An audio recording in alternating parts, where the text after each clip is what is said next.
D. Wood, would you believe if I told you that Saquon is going to rush for 2,000 yards? Equation, so no, I don't think. What a Saquon I don't think Saquon's going to rush for 2,000. It's been more than 2 decades since any team repeated as champs in the NFC East. Are the Eagles finally going to break that? They sure are equipped to do so. They've got everything you need as far as core assets go. The question is, can they do it without Kellen Moore, and can they replace the key members of that defense that was rated over the offseason? But I like that the coaches are mostly back, and I like the fact that Saquon and Hurts are just getting started as a duo. People like what Washington is doing a lot, we'll see. And then in the division, we also have Dallas. D. Wood, let's get to them. If I said Dak is going to right the ship and the Cowboys will be back in the playoffs, would you believe that? I would believe that. Listen, I think the offensive line is going to be better. They've invested in it. Obviously, we know we talk about George Pickens, but the most important thing is Dak's health. When Dak plays a full slate of regular season games, that's 6 years, they've made the playoffs 5 times. So it's really predicated on Dak staying healthy and being on the field. Orlovsky, Cowboys playoffs? I'm not putting them in the playoffs, but I do believe that they will be playoff contending come December. It's not so much just about Dak Prescott for me. This team's got to get more physical. It's one of the, at least at the line of scrimmage, both sides, softer teams in the NFL over the past 2 or 3 seasons.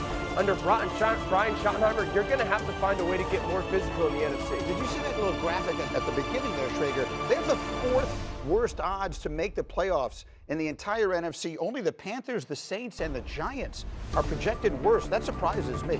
Yeah, and people probably look at the schedule and see the gauntlet they have to do during December towards the end of the season. But to Dan's point, if Dak Prescott is healthy and that defense can stand up, this is a team that should be very, very much in the mix throughout the regular. Yeah, they're also not one of the best rosters in the NFC. That's why. Okay, well, so I continue to find it a surprise. What can you say? D. Wood, let's get back to business. Would you believe it if I told you Aaron Rodgers and the Steelers will win at least 1 playoff game this year, something they haven't done in almost a decade? I would not. I would not believe it. Listen, the Pittsburgh Steelers haven't won a playoff game since 2016. Most older quarterbacks don't all of a sudden get better. Aaron Rodgers hasn't had a relevant on the field season since 2020 when he was an MVP in this league. Specifying on the field. Yeah, on the field. Definitely. Been very relevant off the field.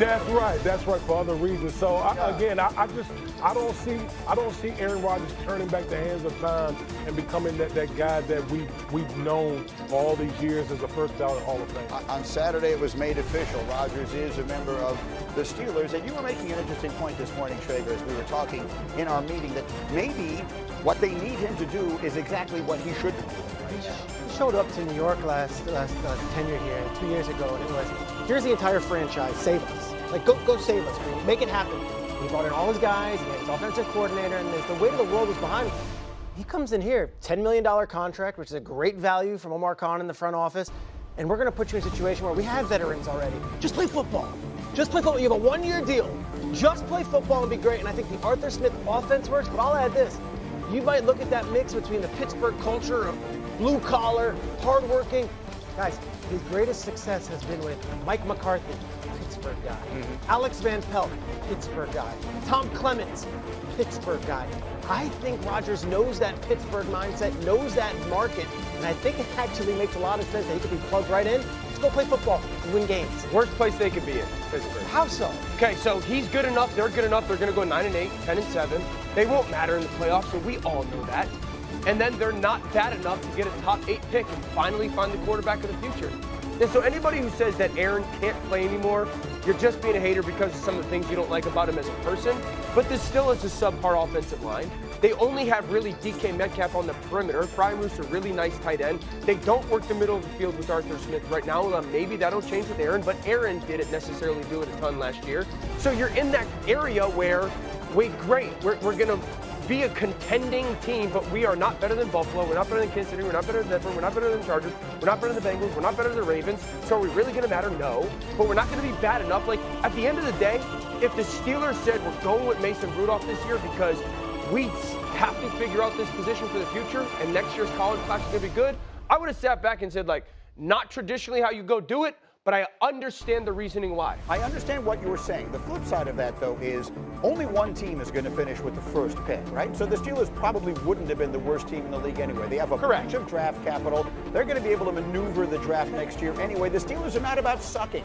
What you're talking about is, but they're also not about to be terrible. They're also not about the first question that we asked was, will Aaron Rodgers win them all playoffs? Well, for the last 10 years, they have been. They haven't even won all playoffs. Could you argue, though, that they made the two biggest swings? They traded a second-round pick and are paying DK Metcalf $30 million. Right. And they went and got Aaron Rodgers at what I think is a great value, whether you like him or not.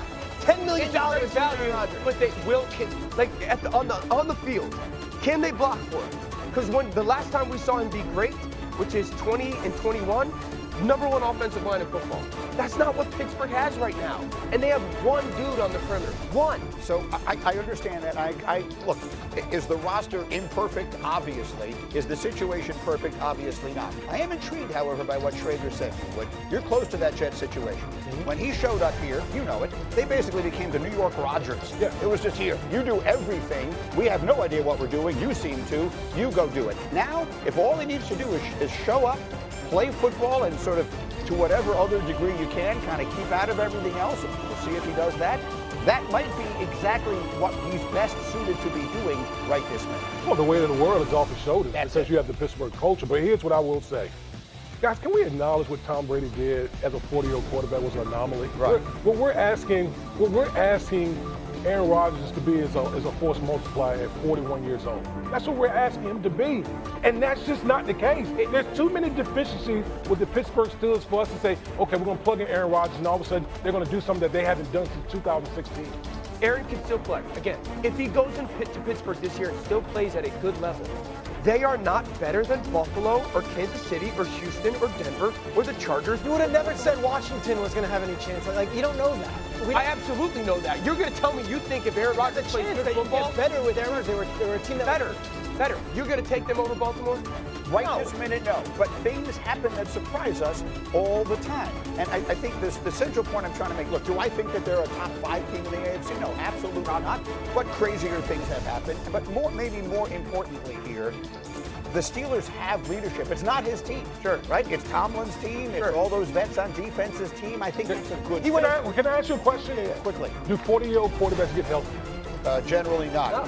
No. So we're again, the whole premise is we're expecting a 41-year-old quarterback to all of a sudden be healthy, play at a high level. And beat Lamar. And beat Lamar. And beat CJ. That's what we're asking.